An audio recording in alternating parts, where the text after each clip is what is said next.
தனுசு இவங்களுக்கு இந்த குரு பெயர்ச்சி என்ன மாதிரியான பலன்கள தரப்போகுது? என்ன விஷயங்கள தனுசு ராசி நேயர்கள் எதிர்பார்க்கலாமா? தனுசு ராசிக்காரர்கள் உடல் ஆரோக்கியத்தில் கவனமாக இருக்கணும்.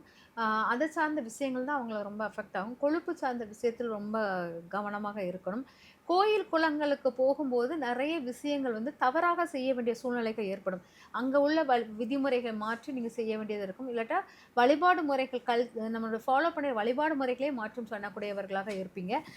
தன் தாயுடைய ஆரோக்கியத்தில் கொஞ்சம் கவனமாக இருக்கணும் அப்படிங்கிறது. வீடு, மனை, வாகனங்கள் வாங்குவது கொஞ்சம் தவிர்க்கணும் அப்படிங்கிறது முக்கியமானது. வீடு, மனை வாங்குவதில் சில சிக்கல்கள் இல்லாட்டா இந்த அ பத்திர முடிவுகள் பண்ணுவதிலும் சிக்கல்கள் ஏற்படும். அதெல்லாம் கொஞ்சம் கவனமாக இருக்கணும். ஏதாச்சும் எதிர்பாராத லாட்டரி சீட்டு கூட நடக்கிறதுக்கு வாய்ப்புகள் இருக்கும். திடீர்னு அதிர்ஷ்டங்களை உருவாக்கும்.